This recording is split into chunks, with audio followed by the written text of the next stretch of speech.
Hey Libra Seekers, thank you so much for joining me. Honored to have you here. Happy March.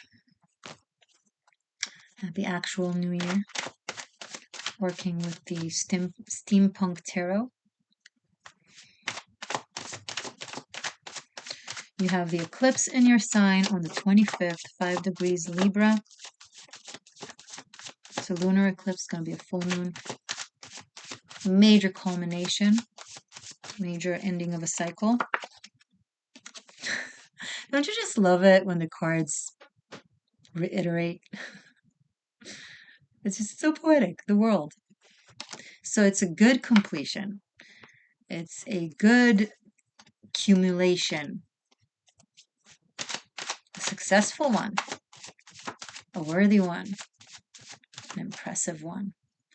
It's also based in who you are and the sense of self. I feel like you guys are and gals are really enjoying the person, the persona that you've grown into.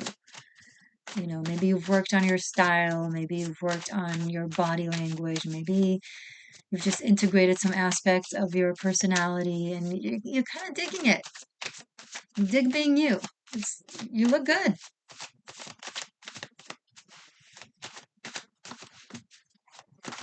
Picking up on a very unique style that is yours.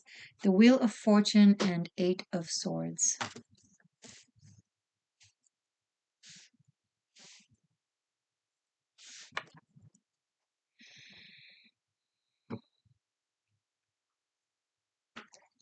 The wheels on the clock are there to show you the time, but they don't imprison you into time. Your clock doesn't tell you where to go, when, and how. It tells you this is the time. Now do whatever you want with it. Right? Maybe you'll choose to be someplace on that time, maybe you won't. The clock doesn't presume to tell you, oh, now it's 2 p.m., you gotta go. No, it just tells you it's 2 p.m. The you gotta go comes from you as a choice. Whether it's an easy choice or a difficult choice, nonetheless, still a choice. And what it's telling me here for you, it's okay.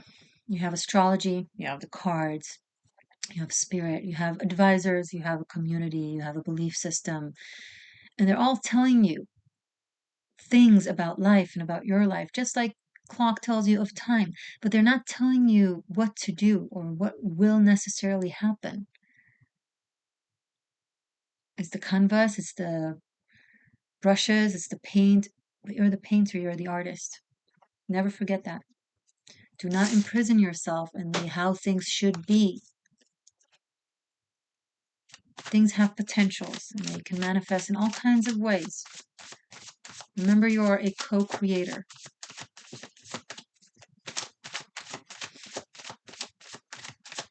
A divine spark.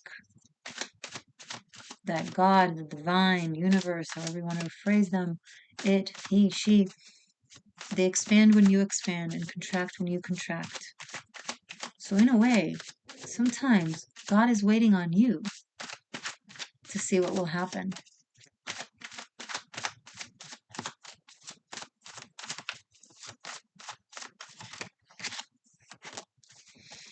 That's an exciting and scary thought. Chariot and 8 of Pentacles.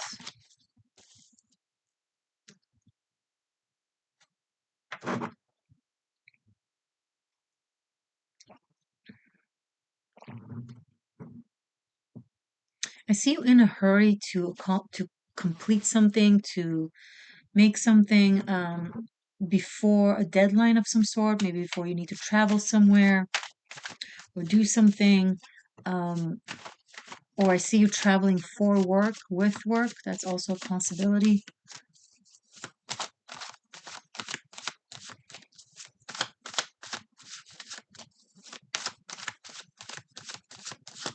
Some of you are traveling in your head and in your imagination, or as part of your job, but online or something like that. Maybe you're in touch with an international community of some sort, and maybe you plan on visiting them or them you.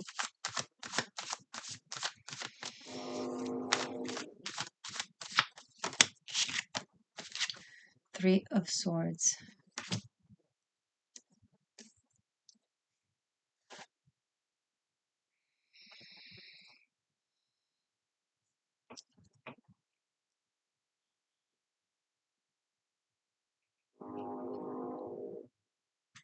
Can you hear the train? Is it honking for you?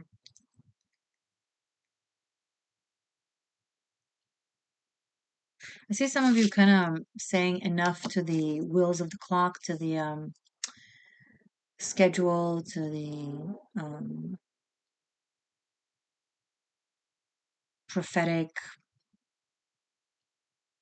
narratives based on divination or whatever the case may be, and you're like, it's not working for me, or it's not what I expected it to be. I just need to break out of it. But maybe it's not that it's not working for you as it is that you haven't been working it properly, like the beginning of this conversation. It feels like it's failed you because you've expected things out of it that you should not be expecting. Like you expected to tell you exactly what will happen, or to predict in accuracy what kind of events will happen. And so you've avoided being a co-creator and working with these energies, and then things just didn't happen. And then you're like, oh, this is a disappointment, or this isn't working. No, you weren't working.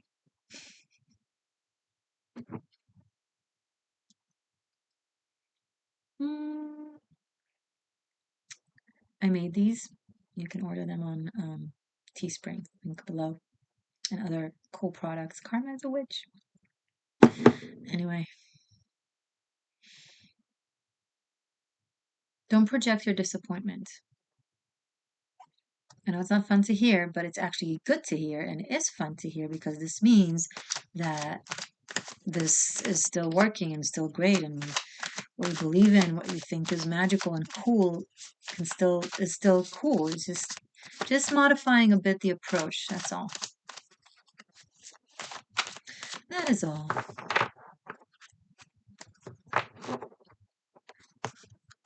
Mm. Oh. Ooh, Ace of Cups. Love it. Love it.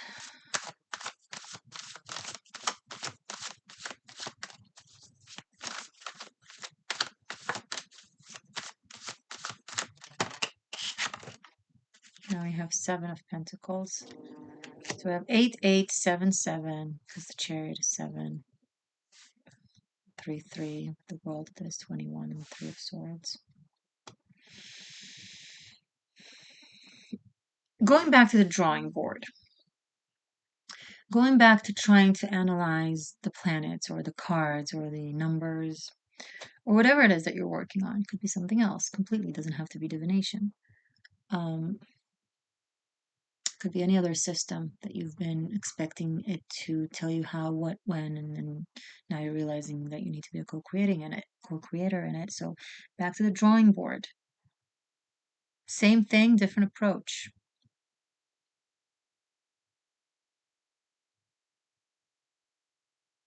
Some of you have reached mastery level of something, and now it's time to master the next thing, right? It's kind of like receiving your first black belt, your first dan, the first degree of black belt. You're seemingly a master, right, for all the color belts, but now you're a beginner for all the black belts, because there's 9 to 10 dans, depend. So when you master something, you automatically circle back to being a beginner. The tip of the mountain is just the beginning of the sky. So here you are at the beginning of the sky. You have all the tools. Fear not. You know how to fly. You know how to walk and run and drive. One thing at a time. One study, one project, one thing at a time will be very helpful.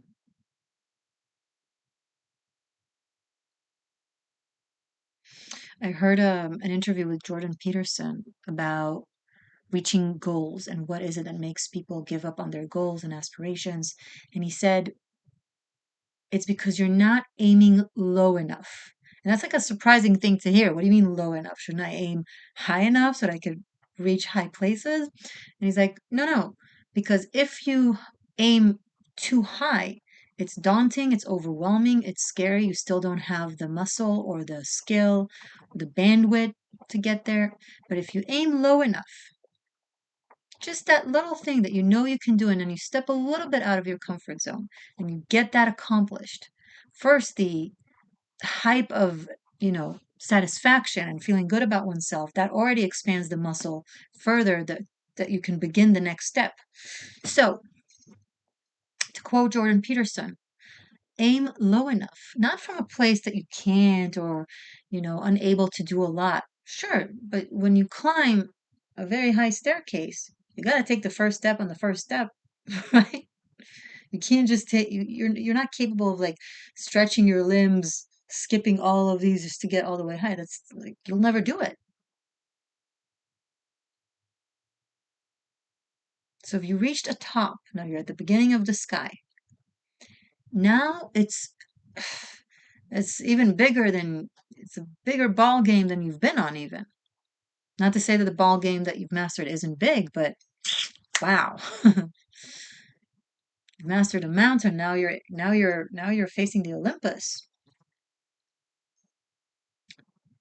Don't look all the way up there. Don't aim all the way up there. Just aim low enough.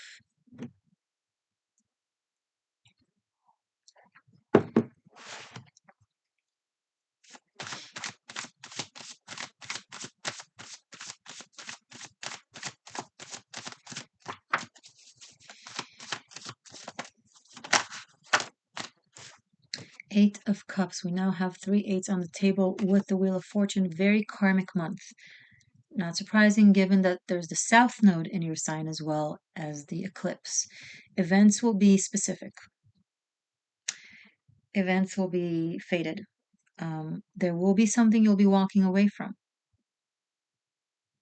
But I think it's a very good thing. I think you'll be walking away from an attempt to control the clock by expecting it to control you. If you've listened through the video, then you know what I mean by that. And if you don't know what I mean by that, you're intelligent enough to understand this just means that you gotta listen to this video again.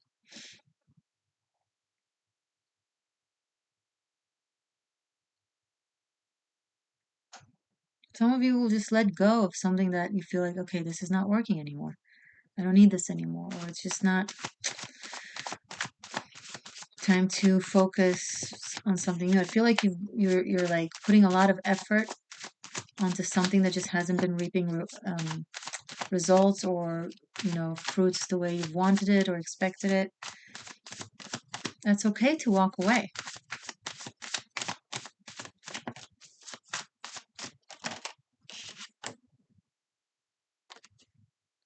Two of Swords.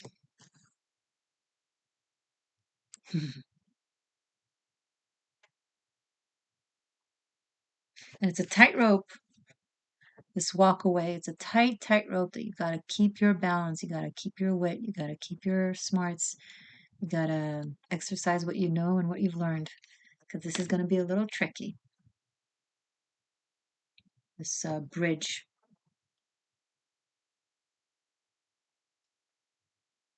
There's something unseen that is guiding you in your actions, and supporting you and balancing you.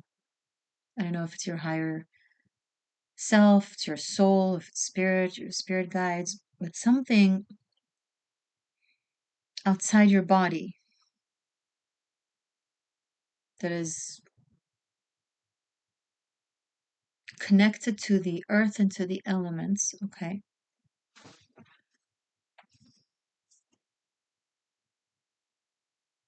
Walk that tightrope. You can do it.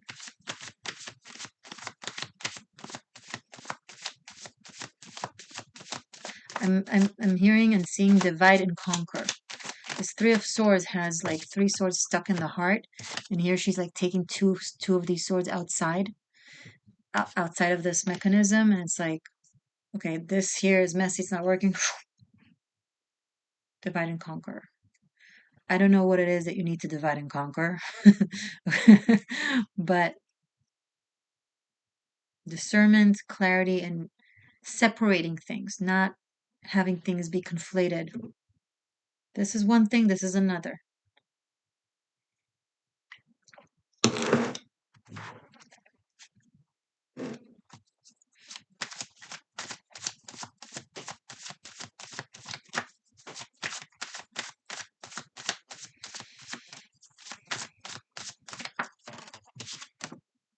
The Hierophant. Right underneath the World card.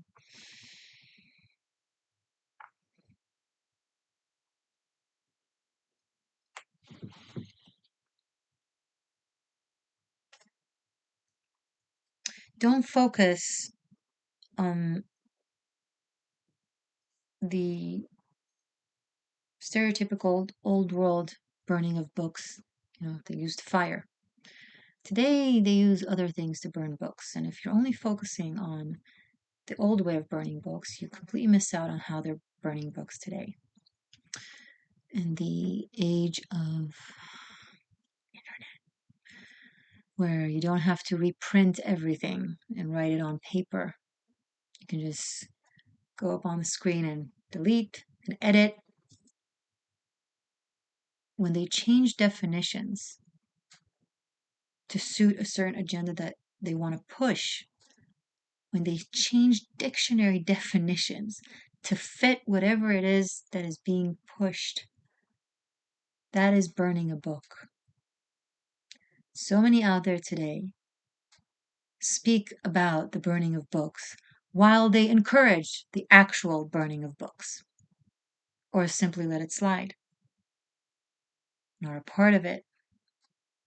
Look in the essence, not in the way it's done, but the essence of what is done. Who needs to burn a book when you can simply rewrite it, keep the book, have the same caption, have the same everything, but it's like wave a magic wand and everything that is written inside is different. And suddenly the caption of the book, the story means something completely different than it actually means. That is editing for you. Wikipedia, need I remind you, is written by people and is edited as well.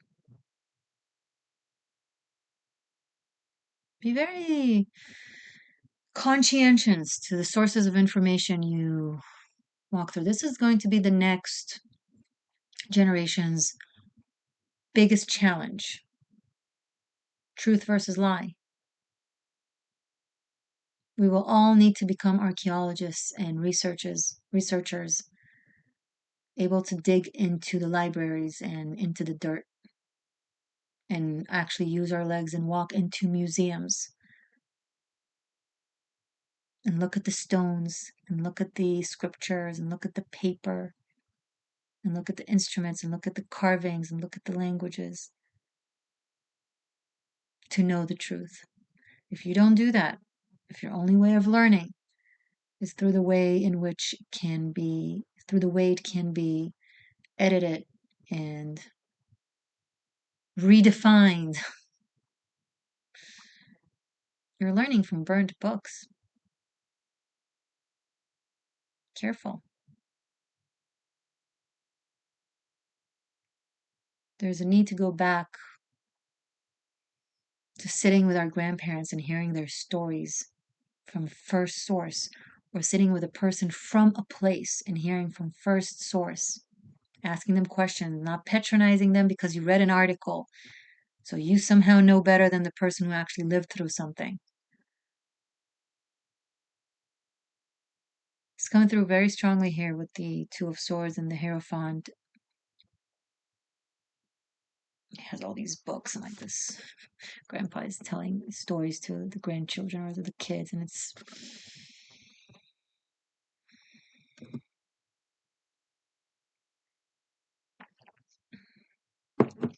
always visit yourself. You know, this we're going into a time where you can no longer, it's no longer going to be so easy. We were given a gift of absolute information available, and we've abused it. We have played with it and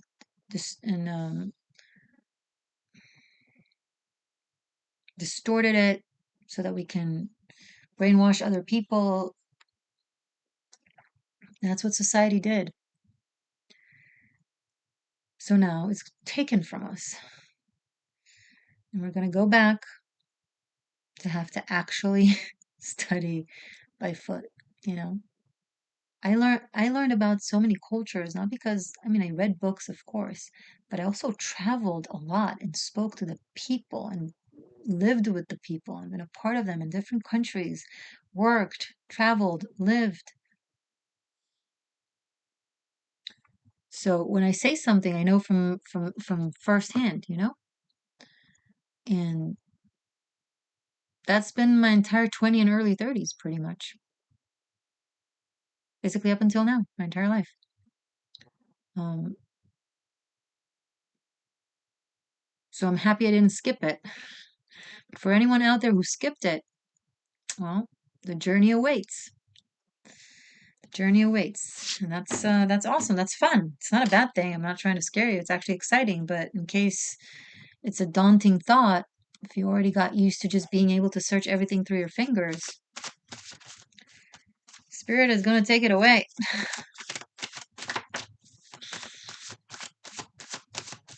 You're going to have to go up on a boat or on a plane and ask around how to get where. Can you imagine? I can. Queen of Swords. Within the stories you could tell. The royalty that you will gain. The respect that is earned.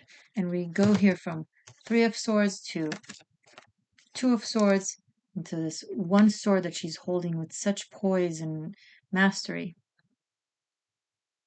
Mastery is an attitude, right? It's an approach to knowledge. It's when one is humble enough to know that they don't know, always having beginner's mind.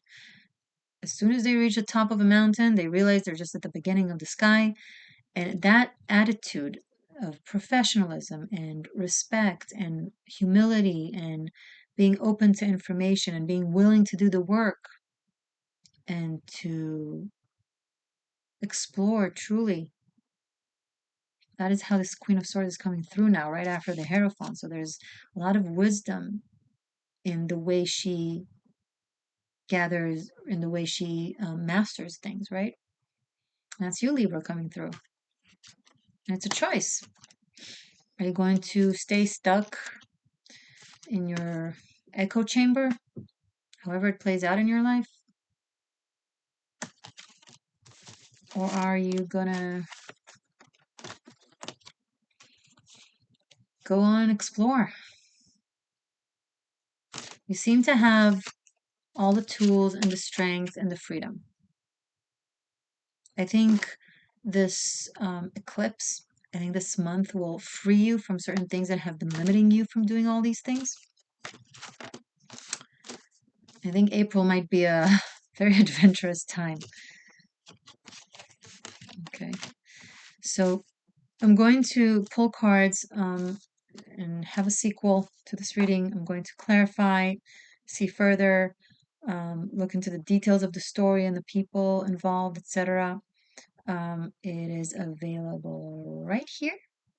And if you get this, you get access to all of the sequels. Okay, I'm on Instagram and X as the Existential Shift. You can book a private reading. Link is below and actually also over here. If you're new, be sure to subscribe. Stay magic, stay true. I love you. Oh, and Tarot Masterclass.